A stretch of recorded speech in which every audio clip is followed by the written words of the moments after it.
Hello friends, welcome to Meha's kitchen. சூப்பரான paneer pulao recipe எப்படி செய்கிறதுன்னு வாங்க பார்த்துடலாம்.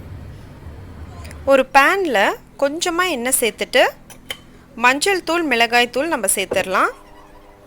ஹீட் வந்து ரொம்ப சிம்மரில் வச்சுக்கோங்க, ஏன்னா இந்த மாதிரி மசாலா சேர்க்கும்போது டக்குன்னு கருகிடும். நல்லா இந்த மாதிரி மிக்ஸ் பண்ணி விட்டுட்டு பன்னீரை இந்த மாதிரி க்யூப்ஸாக கட் பண்ணிவிட்டு நம்ம ரோஸ்ட் பண்ணிக்க போகிறோம். அந்த ப்ராசஸ்க்காக தான் இதை நம்ம பண்ணுறோம். நல்லா அழகாக கோல்டன் ப்ரௌனில் ரோஸ்ட் ஆகி வரணும். கொஞ்சமாக உப்பு சேர்த்துக்கோங்க. பாருங்கள், இப்போ நல்லா சூப்பராக ரோஸ்ட் ஆகிடுச்சு. இதை தனியாக எடுத்து நம்ம வச்சிடலாம். இப்போ குக்கரில் 2 ஸ்பூன் நெய் சேர்த்துட்டு கொஞ்சமாக எண்ணெய் சேர்த்துருங்க. நல்லா காஞ்சதுக்கப்புறமா பிரியாணி இலை, கொஞ்சமாக பட்டை, லவங்கம், கொஞ்சம் சீரகம் சேர்த்துக்கோங்க. இந்த புலாவுக்கு அது ரொம்ப நல்ல ஃப்ளேவர் கொடுக்கும். ஸோ ஒரு பெரிய வெங்காயம், காரத்துக்கு ஏற்ற மாதிரி பச்சை மிளகாய், ஒரு கையளவு கொத்தமல்லி இலை, ஒரு அரை கையளவு புதினா, இதெல்லாம் சேர்த்து நல்லா கிளறி விட்டுருங்க.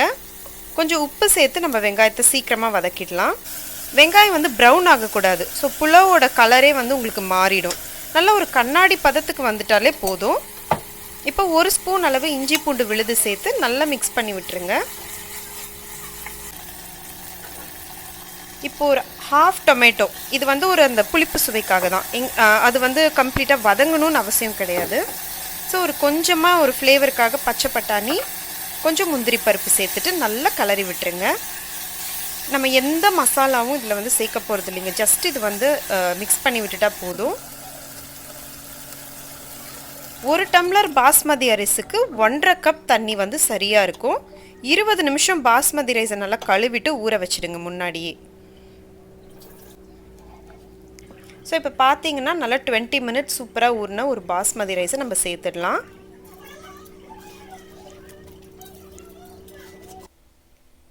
அரிசியை சேர்த்துட்ட பின்னாடி ரொம்ப போட்டு கிளறிடாதீங்க, அரிசி உடஞ்சிரும்.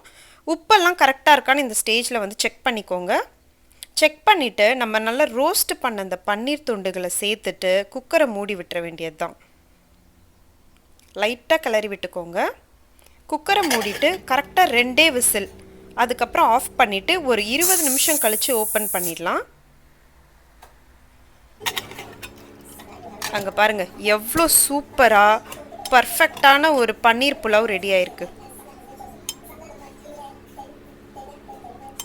அந்த வாட்டர் ரேஷியோ கரெக்டாக இருக்கணுங்க. அப்போ தான் இந்த மாதிரி உதிரி உதிரியாக வரணும். ஸோ இப்போ ஃபைனலாக நம்ம இன்னும் ஃப்ளேவருக்காக கொஞ்சமாக நெய் சேர்த்துட்டோன்னா சுவையான பன்னீர் புலாவ் ரெடி. இது நீங்கள் லஞ்ச் பாக்ஸ் ரெசிபியாகவும் செய்யலாம், இல்லைனா டின்னருக்கு கூட டக்குன்னு ஒரு ஏர்லியாக 7 o'clock சாப்பிட்றனாலும் செஞ்சிடலாம். தேங்க்ஸ் ஃபார் வாட்சிங்.